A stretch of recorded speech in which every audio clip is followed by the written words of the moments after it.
नमस्कार,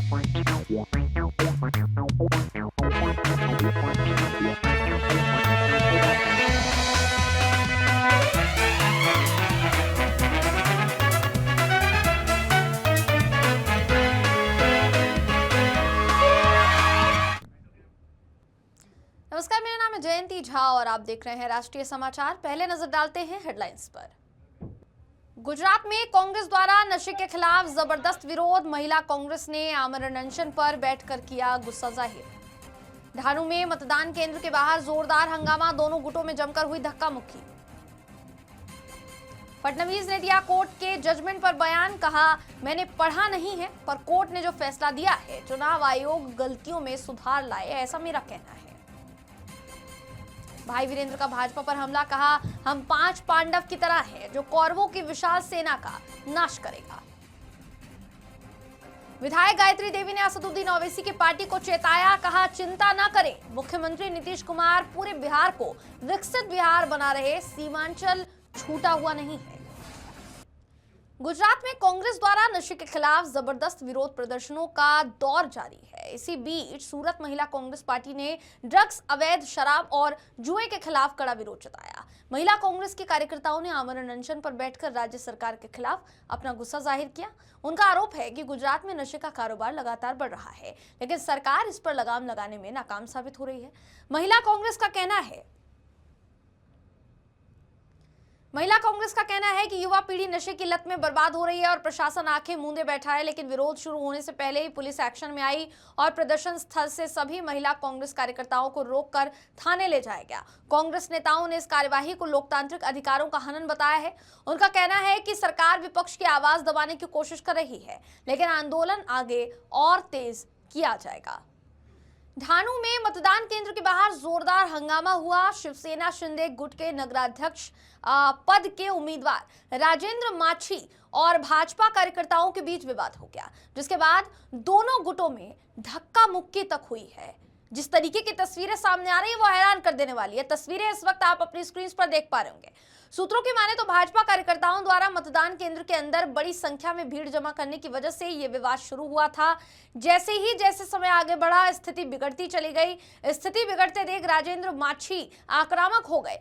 जैसा आप स्क्रीन पर भी देख पा रहे होंगे, पुलिसकर्मी जो है उनको रोकने का प्रयास करते रहे और वो आक्रामकता दिखाते रहे। पुलिस के हस्तक्षेप के बाद मामला शांत कराया गया।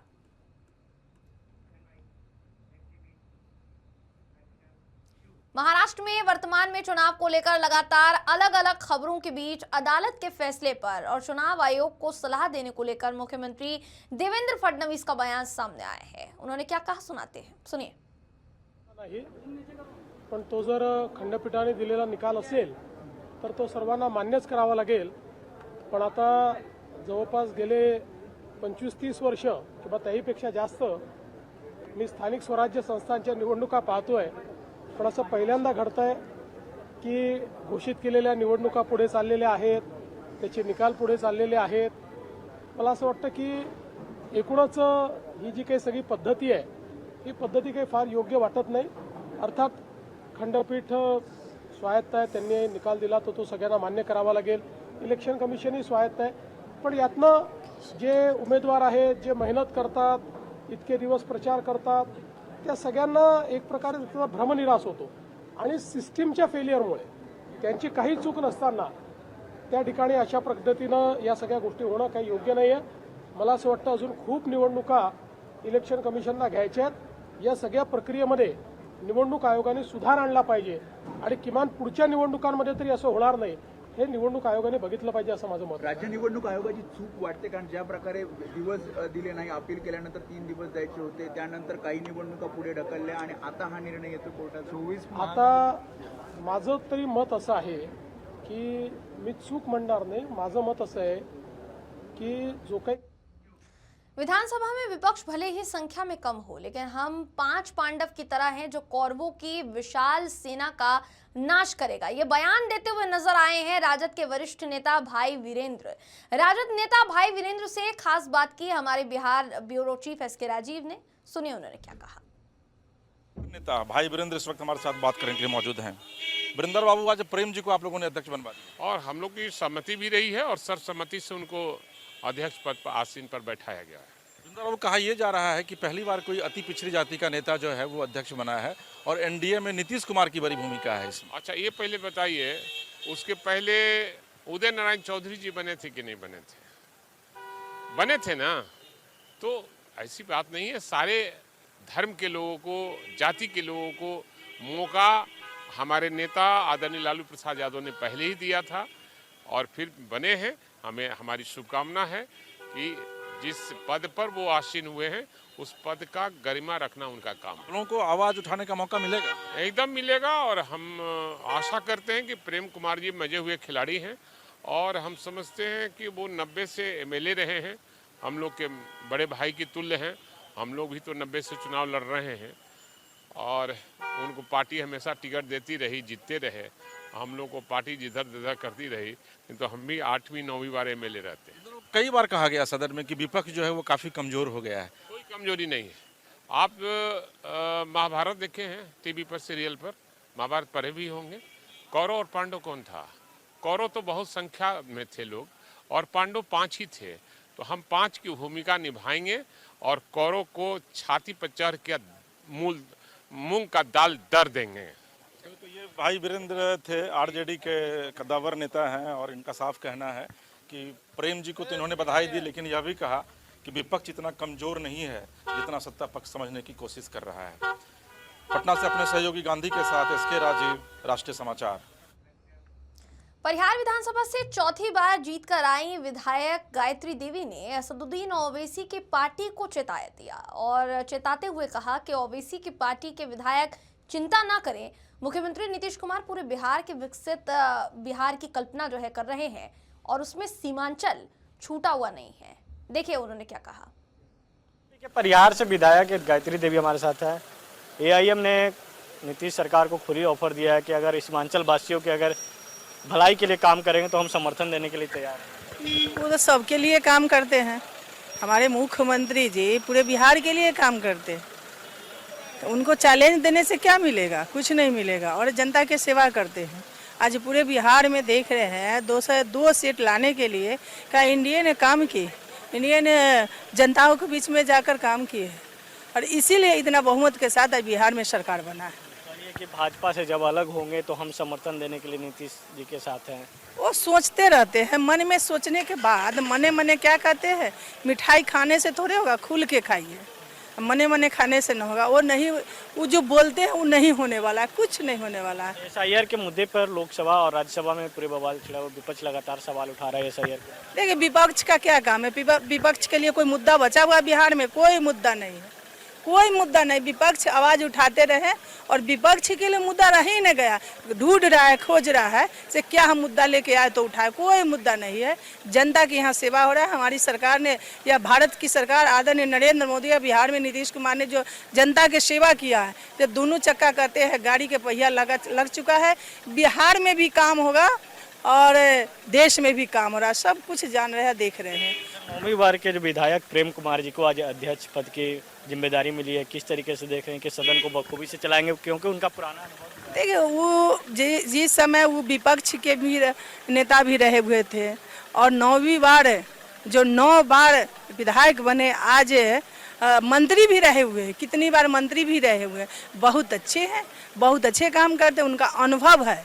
हम लोग के तब गार्जियन हैं और जो उनके मार्गदर्शन पर हम लोग भी चलते हैं, तो बहुत उनका मैं पूरे परिहार विधानसभा की जनता की तरफ से मैं उनको शुभकामना देती हूँ, बधाई देती हूँ। ये थे गायत्री देवी जी, बीजेपी के विधायक, साफ तौर पे कहते नजर आ रही हैं कि जो विपक्ष जो खाली पुलाव जो पका रही है कि सरकार टूट जाएगी, वैसा कुछ होने वाला नहीं है। वह नीतीश कुमार जो है सभी के लिए भलाई के लिए काम करते हैं। सहयोगी गांधी के साथ विवेक रंजन, राष्ट्रीय समाचार, पटना। आज विधानसभा में भाजपा के प्रेम कुमार विधिवत विधानसभा के अध्यक्ष चुने गए, जिसके बाद एनडीए खेमे में खुशी की लहर देखी गई। प्रेम कुमार के अध्यक्ष बनने पर गया के जनप्रतिनिधियों में खुशी का माहौल है। इस मौके पर हम के राष्ट्रीय अध्यक्ष और अनुसूचित जाति जनजाति कल्याण मंत्री संतोष सुमन ने हमारे Bihar bureau chief SK Rajeev से सीधी बात की। सुनाते हैं आपको, सुनिए। बात करने के लिए मौजूद हैं संतोष सुमन जी। संतोष जी, गया की धरती से पहली बार कोई मतलब अति पिछड़ी जाति से जो है वो विधानसभा का अध्यक्ष बनाए, कैसा महसूस कर रहे हैं? अच्छी बात है, गया के लिए गौरव का विषय है। गया ज्ञान मोक्ष की धरती है और गया से अध्यक्ष चुने गए हैं बिहार विधानसभा के। निश्चित तौर पर हम सब के लिए गौरव की बात है। हम लोग के माननीय विधायक हैं, नौ बार लगातार गया की जनता ने उनको आशीर्वाद दिया। उनके अंदर क्षमता है, सहनशीलता है, सबको लेके चलने का है, ना काहू से बैर ना काहू से दोस्ती वाला जो विचार है। और समझते हैं कि ये चीज़ सदन में भी नज़र आएगा। पक्ष विपक्ष सबको लेके चलेंगे। जो उनको प्रतिष्ठा मिला है, जो लोकतांत्रिक व्यवस्था का जो प्रतिष्ठा होता है, सम्मान होता है, उसका वो निर्वहन करेंगे। तो मेरी आपके माध्यम से उनको शुभकामना है कि वो इसी तरह से काम करते रहें, गया का नाम रोशन करते रहें। संतोष जी, एक बड़ा सवाल ये है कि अति पिछड़ी जाति से पहली बार कोई ऐसा बना, आपको लगता नहीं है कि नीतीश जी जो हैं वो सामाजिक समरसता की जो बात करते हैं उस पर वो खरे उतर रहे हैं? निश्चित तौर पर समाज के सब वर्गों को लेकर चलने का एनडीए का वादा है और एनडीए जो भी कहती है वो करती है। उसमें माननीय नीतीश कुमार जी हम लोग के लीडर हैं, सरकार के मुखिया हैं, तो निश्चित तौर पर उनका अनुभव, उनकी कार्यशैली और उन्हीं के निर्देशन में सब काम हो रहा है। तो उनको भी मैं शुभकामना देता हूं आपके माध्यम से। तो ये हमारे साथ संतोष सुमन जी हैं, हम के राष्ट्रीय अध्यक्ष हैं और मंत्री भी हैं, और इनका कहना है कि प्रेम कुमार जी को अध्यक्ष बनाकर निश्चित तौर पर एनडीए ने समाज में एक मैसेज देने की कोशिश की है। पटना से अपने सहयोगी गांधी के साथ इसके राजीव, राष्ट्रीय समाचार। भारतीय जनता पार्टी की टिकट पर जीत कर आए नवादा जिले के हिसुआ विधानसभा से विधायक अनिल सिंह ने कहा कि पिछले 5 सालों में जो हिसुआ का विकास हुआ है उसको हम सबसे पहले पटरी पर लाएंगे। वहीं विपक्ष के द्वारा जिस तरीके से कहा जा रहा है कि नीतीश कुमार को भारतीय जनता पार्टी ने कमजोर किया है, उस पर भी विधायक अनिल का बयान सामने आया है। आपको सुनाते हैं उन्होंने क्या कहा, सुनिए। हिसुआ से नवनिर्वाचित विधायक अनिल सिंह जी हमारे साथ है। बीजेपी के सीट पर जीतकर आए हैं। बीजेपी के सीट पर जीतकर पिछले बार चूक गए थे, लेकिन इस बार जो जनता वहां से जनमत दी, क्या हो जी हिसुआ के जनता के प्रति बहुत बहुत आभार। और इस बार फिर जो हिसुआ की जनता ने आशीर्वाद दिया है, जो अधूरे कुछ कार्य छूटे थे उसको फिर से गति देना है, और जो बीच का कालखंड रहा उस कालखंड में हमारा क्षेत्र बहुत पीछे गया है। मुझे तेज रफ्तार से दौड़ना होगा और अपने क्षेत्र को विकसित बनाना है, काम करना होगा। चुनाव के समय हम आपका वहाँ पे लगातार कवरेज भी देखे, चुनाव से पहले भी हो, आप आम जनता से जरूर मिलते थे, विधायक ना हो उसके बावजूद भी। क्या इस बार भी विधायक बनने के बाद? देखिए, चेयर मैटर नहीं करता है। जनता के सेवा में अगर आप लगे हैं तो जो सेवा का संकल्प आपका था उस संकल्प के साथ निरंतरता से हम काम करते रहे, और उसी की परिणति रही कि फिर से इस बार जनता ने अपार जनादेश के साथ अपना आशीर्वाद देकर मुझे विधानसभा तक पहुंचाया है। मैं उनके विश्वास के कसौटी पे खुद को कस सकूं और अपने क्षेत्र को विकसित बना सकूं, मुझे इसके लिए काम करना है। सर, क्या सदन में हिसुआ के लिए मुद्दे उठने वाले हैं जो पिछले साल जो रुक गए थे 5 सालों के बीच में? नहीं, बहुत सारे मुद्दे होते हैं ना। मुद्दा तो जैसे जैसे आवश्यकताएं आती है, पब्लिक के बीच जब आप जाते हैं और वहाँ जो समस्याएं सामने होती है उस समस्याओं को लेकर आना होता है। तो अनगिनत मुद्दा होता है ना, सड़क, शिक्षा, चिकित्सा, सिंचाई, बिजली, लॉ एंड ऑर्डर, ये सारे मुद्दे होते हैं। उस पर कब कहाँ कौन सी आवश्यकता है उसके हिसाब से एक्ट करना पड़ता है, और उन मुद्दों को लेकर सरकार में और सदन में दोनों जगह पे बातों को रखनी होती है, और उसका समाधान निकल कर आए, उसका लाभ मिले क्षेत्र की जनता को, यही जरूरत होती है। कुछ सवाल ये उठा रहा है कि आप लोग की सरकार तो बन गई, नीतीश जी को आप लोगों ने मुख्यमंत्री बना दिया, उनके हाथ से गृह विभाग छीन लिए, स्पीकर छीन लिए, स्पीकर प्रेम कुमार जी को बनाया गया, गृह विभाग सम्राट चौधरी जी के पास चला गया, आने वाले समय में कुर्सी भी छीन लीजिएगा। उनकी समझ, जो लोग ऐसे सवाल खड़ा कर रहे हैं उनकी समझ को ईश्वर सद्बुद्धि दे। हमारे सदन के नेता कौन हैं? माननीय मुख्यमंत्री नीतीश कुमार जी हैं, और जो भी मिनिस्टर उनके अधीनस्थ हैं सब उन्हीं का पार्ट हैं। तो ये जो सवाल कोई खड़ा कर रहे हैं, तो मैं इसीलिए कहा कि उनके समझ को ईश्वर सद्बुद्धि दे। सभी लोग काम कर रहे हैं और सभी लोग माननीय मुख्यमंत्री के सानिध्य में, उन्हीं के निर्देशन में काम कर रहे हैं और आगे काम करेंगे। और इस बिहार की जनता ने लगातार माननीय मुख्यमंत्री जी के नेतृत्व और हमारे यशस्वी प्रधानमंत्री जी पे भरोसा करते हुए बिहार का बागडोर फिर से एनडीए गठबंधन के हाथों में दिया है। हम लोगों को कौन क्या कहता है इस पे ध्यान नहीं देना है, बल्कि इस पे ध्यान देना है कि जरूरत क्या है इस बिहार को और कैसे उसकी प्रतिपूर्ति हो सके।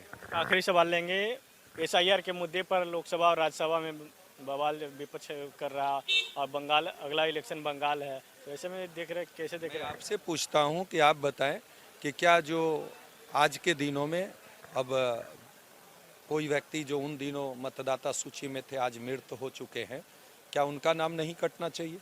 कोई व्यक्ति अगर अपने रोजगार के निमित्त ही गया लेकिन कहीं अलग जा कर के माइग्रेट कर गया है, वहाँ अब वो मकान बनाकर वहाँ बस चुके हैं, क्या उनके नाम नहीं हटने चाहिए? कोई बिटिया जिनकी शादी हो गई और वो कहीं किसी जगह जाकर कहीं बहू बन गई, वहाँ भी उनके नाम जुड़ गए, और यहाँ भी गांव में भी उनका नाम था, क्या उनके नाम दो जगह होने चाहिए? संविधान ने एक व्यक्ति को एक ही मत देने का अधिकार दिया है ना, तो जब एक मत देने का अधिकार दिया है तो उस हिसाब से अगर ये जो चल रहा है एसआईआर, इसमें गलत क्या है? और जो लोगों को शायद इन्हीं लोगों पे भरोसा था गलत वोटिंग कराकर और लोग सत्ता में बने रहना चाहते थे, उन्हें दर्द हो रहा है, तो उनके दर्द का कोई इलाज नहीं है। ये थे बीजेपी के विधायक हिसुआ से अनिल सिंह जी, साफ तौर पे कहते नजर आ रहे हैं कि जो एसआईआर हुआ है, एसआईआर गलत क्या है। सहयोगी गांधी के साथ विवेक रंजन, राष्ट्रीय समाचार पटना। आज विधानसभा में भाजपा के प्रेम कुमार विधिवत विधानसभा के अध्यक्ष चुन लिए गए, जिसके बाद एनडीए के अलग अलग नेताओं की प्रतिक्रिया सामने आई है। इसी कड़ी में जदयू कोटे से बिहार सरकार में कल्याण मंत्री मदन सहनी, समाज कल्याण मंत्री मदन सहनी ने हमारे बिहार ब्यूरो चीफ एस के राजीव से खास बातचीत की, सुनाते आपको, सुनिए। मौजूद हैं मदन सहनी जी। मदन बाबू, प्रेम जी को आप लोगों ने अंतः अध्यक्ष बना दिया। नहीं, प्रेम बाबू को अध्यक्ष बनने के जो योग्यता होना चाहिए वो सारी योग्यता उनमें है, और सर्वसम्मति से चुने भी गए हैं, तो हम लोग तो पहले हार्दिक बधाई देते हैं। लेकिन उसके साथ साथ हम ये भी बताना चाहेंगे कि हम लोग अगर राजनीतिक दृष्टिकोण से देखें, वैसे तो अध्यक्ष का पद जो होता है सबको लेके चलने वाला होता है, लेकिन सबसे खुशी की बात है कि विधानसभा के इतिहास में अध्यक्ष किसी जाति, धर्म, व्यक्ति को लेके नहीं चलते हैं, लेकिन बिहार में पहली ये घटना कहिए या मौका कहिए, अवसर, कि किसी अति पिछड़ा को अवसर मिला है, और ये काम पहले तो कभी नहीं हुआ। 75 साल के अंदर में पहली बार आदरणीय नीतीश कुमार जी या एनडीए घटक दल ने इनको अवसर दिया है, तो इसके लिए हम लोग अपने नेता आदरणीय नीतीश कुमार जी को भी, सम्राट चौधरी जी को भी और केंद्रीय नेतृत्व को भी हम लोग धन्यवाद देते हैं कि उन्होंने एक अति पिछड़ा पर भरोसा किया और उनको अध्यक्ष बनाने का काम किया। मदन जी, कहा यह जा रहा है कि नीतीश जी सामाजिक समरसता की भावना लेकर के काम करते हैं, और प्रेम जी को जिस तरीके से बनाया गया है, विपक्ष ये कह रहा है कि नहीं भाई, प्रेम जी अब कहीं ना कहीं से सत्ता जो है पूरी तरीके से अपने हाथ में बीजेपी लेना चाहती है, पहले गृह मंत्री फिर विधानसभा का अध्यक्ष। असल में वो लोग अपने कमी को छुपाने का प्रयास करते रहते हैं, ये कोई पहली घटना नहीं, हमेशा उनका यही काम रहा। एक तो जब वो उनको 15 साल मौका मिला तो बिहार में कोई बहुत बदलाव नहीं लाए, बल्कि बिहार को ही बदनाम कर दिए, और उन्होंने कभी अवसर भी नहीं दिया। गरीब गुरबा की बात करते थे, अति पिछड़ा की बात करते थे, दलित की बात करते थे, लेकिन इनको मौका तो उन्होंने कभी नहीं दिया। मौका जब एनडीए ने दिया है तो उसको दूसरे तरफ मोड़ने का प्रयास कर रहे हैं, ये अपनी कमी को ढकने का प्रयास करते हैं। एक आखिरी सवाल है, वाकई में मिथिलांचल से ही आप बिलोंग भी करते हैं, मिथिलांचल की जनता ने थोक भाव में वोट दिया है इस बार एनडीए को, 30-31 सीट आप लोग जीत गए वहाँ पर, मिथिलांचल के लिए क्या कुछ खास प्लानिंग है आपके पास?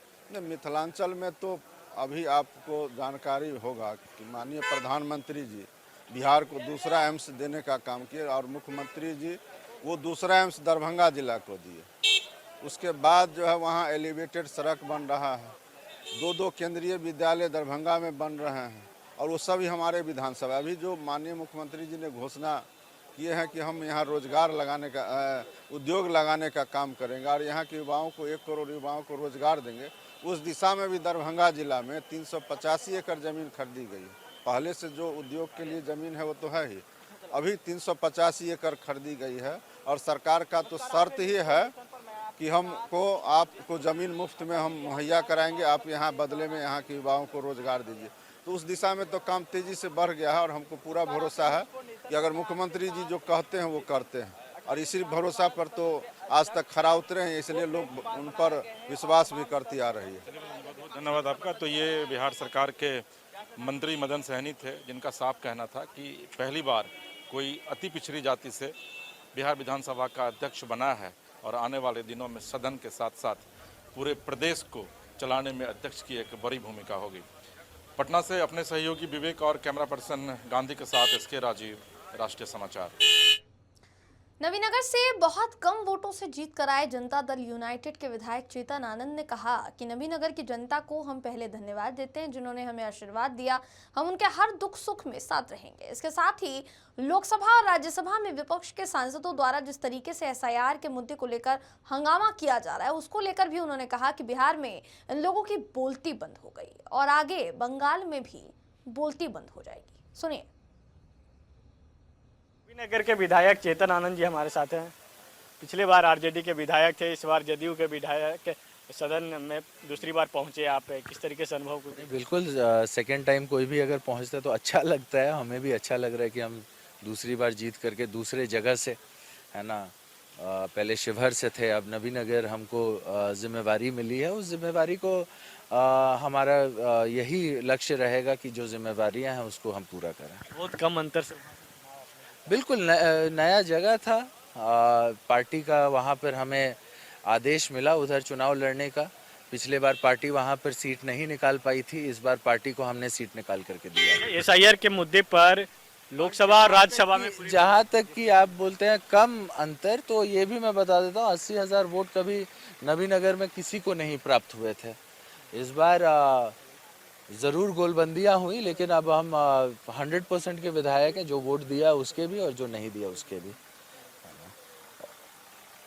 अच्छा, एसआईआर के मुद्दे पर अभी जो देख रहे हैं लोकसभा और राज्यसभा में विवाद चल रहा है, विपक्ष लगातार उसको मुद्दा बनाया। नहीं जी, आप देख रहे हैं उसका अंजाम, आप देख रहे हैं बांग्लादेश से जो मतलब बांग्लादेशी को जो घुसपैठी थे वो सारे जो है अब उधर से वापस बांग्लादेश की तरफ कूच कर रहे हैं। तो ये तो अच्छी बात है। विपक्ष को तो धन्यवाद कहना चाहिए कि जो काम वो लोग नहीं कर सके घुसपैठियों को बाहर निकालने का, वो जो है ये सरकार कर पा रही है। एआईएम के नेता, आपके नेता नीतीश कुमार को खुली ऑफर दे रहे हैं कि सीमांचल वासियों के लिए अगर भलाई की बात करेंगे तो हम समर्थन देने। अब चलिए, वो एआईएम का मुद्दा होगा, उनसे ज़्यादा पूछिए, उनसे अगर बात होगी तो बेहतर रहेगा। क्या सीमांचल में विकास बिल्कुल हो रही है। आप सीमांचल कैसा हुआ करता था, आज देखिए कितना उधर जितने बड़े बड़े हाईवेज गए हैं, चाहे स्टेट हो या फिर अन्य हाईवेज, पहले लोग कल्पना नहीं कर सकते थे। आज सीमांचल बहुत अच्छे पोजीशन में पहुंच रहा है और लगातार उसको पहुंचाने का काम किया जाएगा। उस डेवलपमेंट का कोई लिमिट नहीं होता है, ज़्यादा से ज़्यादा डेवलपमेंट उधर पहुंचाने का। ये थे नवीनगर के विधायक चेतन आनंद जी। साफ तौर पे कहते नजर आ रहे हैं कि अगर नीतीश कुमार जो बिहार को जो तस्वीर जो नीतीश कुमार बदले हैं उसका जो नीतीश कुमार को ही श्रेय जाता है। इसके साथ ही साथ उन्होंने कहा कि एआईएम के लोग जो है ख्वाली पकाओ देख रहे हैं, ऐसा कुछ होने वाला नहीं। नीतीश कुमार जी पूरे बिहार के लिए काम करते हैं। सहयोगी गांधी के साथ विवेक रंजन, राष्ट्रीय समाचार, पटना। सूरत में भारतीय क्रिकेट टीम के कप्तान रोहित शर्मा के पूर्व कोच दिनेश लाड ने आज रांदेर जिमखाना और लाल भाई क्रिकेट स्टेडियम का दौरा किया। इस दौरान उन्होंने युवा क्रिकेटर्स को खेल के मूल सिद्धांत मजबूत करने की सलाह दी। दिनेश लाड ने कहा कि आज के नए खिलाड़ी केवल T20 क्रिकेट को ध्यान में रखकर खेलते हैं, जबकि पहले उन्हें अपने बेसिक को मजबूत करना चाहिए। उन्होंने आगे ये भी कहा कि तकनीक और फिटनेस पर ध्यान देंगे तो उनका भविष्य ज़्यादा उज्जवल होगा। रोहित शर्मा के भविष्य को लेकर लाड ने कहा कि उनकी इच्छा है कि हिटमैन 2027 तक भारत के लिए क्रिकेट खेलते रहें। कॉमनवेल्थ गेम्स की भारत में मेजबानी को लेकर उन्होंने प्रधानमंत्री नरेंद्र मोदी की सराहना की और ये भी कहा कि पीएम मोदी ने हमेशा कहा है, खेलेंगे इंडिया तो जीतेंगे इंडिया, और आज देश उसी दिशा में आगे बढ़ रहा है। रोहित शर्मा को मैंने कोच किया है। बहुत सारे लोग, आप भी बोलते हैं, बहुत सारे लोग बोलते हैं कि रोहित शर्मा को आपने कोच किया। हाँ, डेफिनेटली मैंने कोच किया, लेकिन रोहित शर्मा के पास टैलेंट है, इसके लिए रोहित शर्मा बन गया है, ना कि मेरे वजह से बन गया है। मेरा सिर्फ विज़न था। विज़न ऐसे था जैसे मैंने उसको देखा था as an off spin bowler करके देखा था, 12 साल का था। बट जब भी उसमें मैंने बैटिंग का पोटेंशियल देखा तो मैंने उसको कहा कि तो बैटिंग में ज़्यादा फोकस करना, कि जिस तरह से उसका टेक्निक दिख रहा था मुझे बचपन में ही, तो उसको मैंने बैटिंग में ज़्यादा फोकस करने था और उसका टैलेंट था, उसने जिस मुकाम पे पहुंचा आपको कोई पता है। एंड एज फार एज उसकी कप्तानी का जो मैं ये करता हूँ, कप्तानी तो बहुत ही बढ़िया करता है। उसका सबसे बड़ा प्लस पॉइंट है अपने प्लेयरों को साथ में लेता है, उसे पता है कि किस प्लेयर से क्या निकलना चाहिए। तो हालांकि एक बॉलर, तो बॉलर को कैसे उसको इंकरेज करना चाहिए, तो तू ही मेरा एक मेन बॉलर है, तू ही अच्छा विकेट नहीं कर सकता। तो इस तरह से उसने शुरू से स्कूल क्रिकेट में भी, मैं जब स्कूल में मेरे वो लीड करता था, सिमिलरिटी था, क्योंकि मैंने उसको ज़्यादा बताया नहीं, वो खुद डिसीजंस लेता था। एक आपको एक सिंपल एग्जांपल बताओ, जब हम स्कूल की मैच खेल रहे थे, हम को 240 हम लोग चेस कर रहे थे, हम लोग 30 पे 4 थे, और उस वक्त मैंने उससे मैसेज भी था कि रोहित कोई भी हालत में नहीं, मैं सर को बोलना मैच जीत जाएंगे। उसने अपने बलबूते के ऊपर मैच जीता के दी। तो उसका जो माइंडसेट सॉलिड स्ट्रांग था, शुरू से पॉजिटिव था। उसको पता था मेरे अंदर क्या पोटेंशियल है, मुझे क्या करना चाहिए, मेरे क्रिकेट को कैसे जस्टिफाई करना। उसने अपने क्रिकेट को अच्छी तरह से जस्टिफाई किया और एक टॉप लेवल का क्रिकेटर बन गया। नौबतपुर थाना क्षेत्र के गांव में बार बाला की डांस पर जमकर हर्ष फायरिंग का वीडियो सोशल मीडिया पर तेजी से वायरल हो गया। वीडियो वायरल होने के बाद नौबतपुर थाने की पुलिस मामले की जांच में फिलहाल जुट गई है। इस मामले को लेकर नौबतपुर थाना प्रभारी संजीत कुमार का मानना है कि वायरल वीडियो की पुष्टि और जांच की जा रही है। उन्होंने ये भी बताया कि वीडियो नौबतपुर थाना क्षेत्र के किस गाँव का है और कब का ये वीडियो सामने आया है, इस मामले की भी जाँच फिलहाल की जा रही है। उन्होंने ये भी कहा कि मामला स्पष्ट होने के बाद फायरिंग करने वाले लोगों के खिलाफ पुलिस कानूनी कार्यवाही करेगी। इस मामले को लेकर कानून के जानकारों का ये मानना है कि न्यायालय का सख्त आदेश और कानून भी है कि अगर किसी के पास लाइसेंसी हथियार है तो वो सार्वजनिक जगह पर हर्ष फायरिंग नहीं कर सकता, ये कानून के खिलाफ है। आगे उन्होंने ये भी बताया कि किसी भी व्यक्ति को सरकार द्वारा हथियार आत्मरक्षा के लिए दिया जाता है। किसी भी सार्वजनिक जगह पर लाइसेंसी हथियार से फायरिंग करना गैर कानूनी है। इतना ही नहीं, बिना लाइसेंस के हथियार से फायरिंग करना अपराध की श्रेणी में आता है।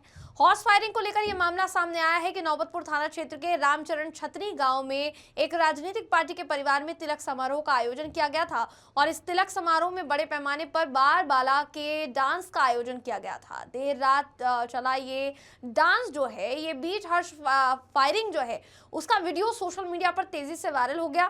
थानाध्यक्ष संजीत कुमार ने बताया कि जो लोग इस मामले में दोषी पाए जाएंगे उनके खिलाफ सख्त से सख्त कार्यवाही की जाएगी। वहीं दूसरी तरफ कई ग्रामीणों ने भी ये कहा कि इससे पहले भी मौर्य होम्स द्वारा भूमि पूजन के दौरान जमकर हर्ष फायरिंग की गई थी और उस मामले में भी पुलिस द्वारा अब तक कोई कार्यवाही नहीं की गई है। हालांकि इस वायरल वीडियो की पुष्टि राष्ट्रीय समाचार नहीं करता है। गया जी ज्ञान की भूमि बोध गया में त्रिपिटक पूजा का आगाज किया गया। अरुणाचल के उप मुख्यमंत्री समेत अलग अलग देशों के बौद्ध धर्म गुरु सहित भारी संख्या में बौद्ध अनुयायी ज्ञान भूमि पर कहीं ना कहीं पहुंचे। बोध गया की सड़कों पर बुद्ध वंदना के मंत्रों से पूरा का पूरा माहौल गुंजामय हो गया। महाबोधि मंदिर से अलग अलग विश्व शांति के लिए पूजा की जा रही है और इसमें लगभग 27 से ज्यादा देशों के लोग शामिल हुए हैं, जिसमें लगभग लाखों की संख्या में लोग पहुंचे और 10 दिनों में लगभग 2 करोड़ से ज्यादा बौद्ध श्रद्धालुओं की पहुंचने की उम्मीद जताई जा रही है। इस पूजा की भीड़ को देखते हुए सुरक्षा की भी मुकम्मल व्यवस्था की गई है। अहिंसा परमो धर्म का जो गुणगान है वो इस पूरे आयोजन के जरिए किया गया, जो तस्वीरों में भी आपको नजर आ रहा होगा। संसद के शीतकालीन सत्र का आज दूसरा दिन था। जब सभी विपक्षी सांसदों ने जबरदस्त विरोध प्रदर्शन किया तो संसद के अंदर भी जबरदस्त विरोध हुआ है। संसद के भीतर और बाहर दोनों जगह कुछ तस्वीरें ऐसी देखने को मिली जो चौंकाने वाली थी। आपको दिखाते हैं ये रिपोर्ट देखिए।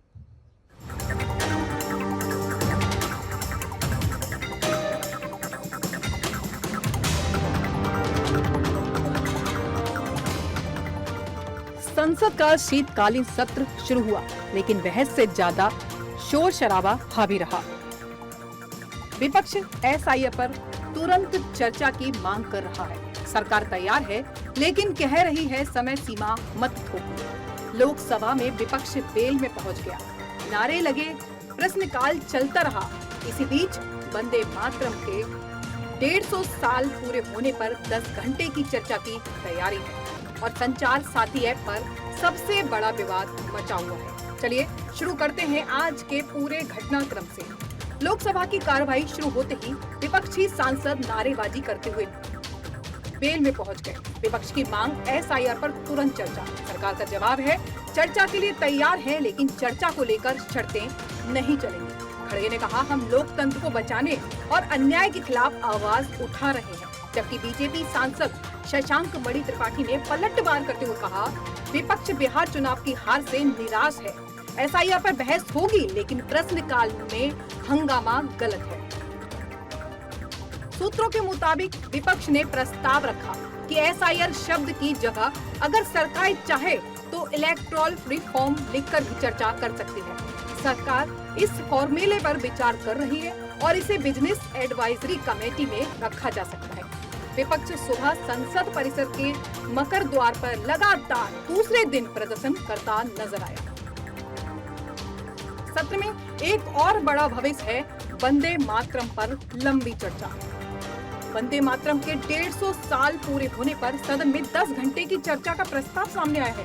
ये बहस गुरुवार या शुक्रवार को हो सकती है। सूत्रों के अनुसार प्रधानमंत्री भी इसमें हिस्सा ले सकते हैं। राज्यसभा की बिजनेस एडवाइजरी कमेटी में सत्तारूढ़ दल के सदस्यों ने यह प्रस्ताव पहले ही रखा था। कांग्रेस सांसद रेणुका चौधरी ने लोकसभा में संचार साथी ऐप को लेकर स्थगन प्रस्ताव दिया। उन्होंने कहा यह ऐप मोबाइल कंपनियों को फोन में पहले से इंस्टॉल करने का आदेश गोपनीयता पर सीधा हमला है। उनके मुताबिक यह कदम निगरानी बढ़ा सकता है और लोगों की गतिविधियों में, बातचीतों में और फैसलों को लगातार रिकॉर्ड करने का खतरा पैदा कर सकता है। उन्होंने कहा इसके लिए न पर्याप्त सुरक्षा इंतजाम है, न किसी तरह की संसदीय निगरानी। अब बात शीतकालीन सत्र के सबसे अहम हिस्से की। इस बार संसद में 10 बड़े बिल पेश होने जा रहे हैं। पहली बार भारत में निजी और विदेशी कंपनियों को न्यूक्लियर पावर प्लांट लगाने की अनुमति देने का प्रस्ताव न्यूक्लियर सेक्टर के लिए ऐतिहासिक फैसला हो सकता है। UGC, ICT, NCT को खत्म करने का एक ही राष्ट्रीय कमीशन बनाने का प्रस्ताव उच्च शिक्षा को सरल और पारदर्शी बनाने का दावा किया जा रहा है। वहीं दूसरी ओर भूमि अधिग्रहण प्रक्रिया तेज और पारदर्शी बनाने का लक्ष्य है। इजी ऑफ डूइंग बिजनेस को और आसान बनाना होगा। 3 अलग अलग कानूनों को मिलाकर एक सरल कानून बनाने का प्रस्ताव रखा गया है। चंडीगढ़ को आर्टिकल 240 के दायरे में लाने का प्रस्ताव रखा गया है। वाणिज्य विवादों के निपटारे की प्रक्रिया तेज करने का लक्ष्य है। केंद्र ने संसद को बताया पिछले 12 साल में ईडी ने 6,312 मामले दर्ज किए हैं, लेकिन दोष सिद्धि हुई सिर्फ 120 मामलों में, यानी लगभग 0% मामलों में सजा हुई। 2019 में PMLA संशोधन के बाद 93 मामलों में ईडी ने क्लोजर रिपोर्ट दायर की है। सरकार ने यह भी बताया कि विजय माल्या और नीरव मोदी समेत 15 लोगों को फरार आर्थिक अपराधी घोषित किया गया है। इन पर बैंकों का कुल मिलाकर 58,000 करोड़ रुपए बकाया है। अब बात शीतकालीन सत्र के सबसे अहम हिस्से की। इस बार विपक्षी नेताओं का आरोप है कि दोषपूर्ण और धांधली वाली SIR प्रक्रिया में अब तक 20 से ज्यादा लोगों की जान ले ली है, लेकिन मोदी सरकार संसद में इस पर चर्चा तक करने को तैयार नहीं दिख रही। इसी विरोध को आवाज देने के लिए इंडिया ब्लॉक के सांसद आज सुबह संसद के मकर द्वार पर प्रदर्शन के लिए जुटे हैं। विपक्ष का कहना है SIR प्रक्रिया सिर्फ तकनीकी खामी नहीं है, बल्कि जानलेवा लापरवाही भी है और संसद में चर्चा का इनकार लोकतंत्र के प्रति असंवेदनशीलता दिखाता है। अब बात शीतकालीन सत्र के सबसे अहम मुद्दे की। चुनाव आयोग ने निर्देश दिए हैं कि SIR फॉर्म जमा करने की नई डेडलाइन 11 दिसंबर होगी। इससे पहले उम्मीदवारों के पास फॉर्म जमा करने की समय सीमा समाप्त हो चुकी थी। केंद्र ने सभी 12 राज्यों को यह निर्देश भेजे हैं ताकि उम्मीदवारों को प्रक्रिया पूरी करने के लिए पर्याप्त समय मिल सके। PCI का कहना है यह कदम प्रक्रिया में देरी और व्यवधान को देखते हुए लिया गया है, यानी अब उम्मीदवारों के पास 7 दिन का अतिरिक्त समय होगा। इससे कई लोग जो समय पर फॉर्म नहीं जमा कर पाए थे अब अपनी तैयारी पूरी कर सकेंगे। उत्तर प्रदेश नई डेडलाइन 11 दिसंबर है। दिल्ली में समय सीमा 7 दिन और बढ़ गई है।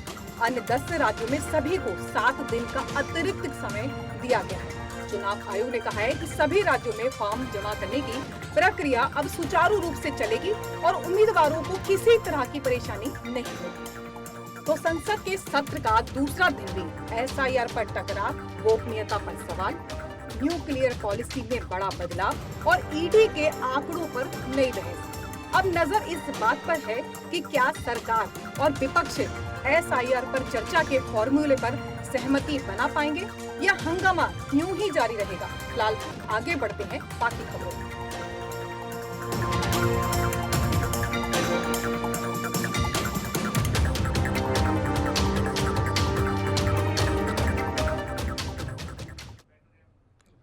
फिलहाल आज के खबरों में बस इतना ही। अगली खबरों के साथ फिर आपसे मुलाकात होगी, तब तक के लिए नमस्कार।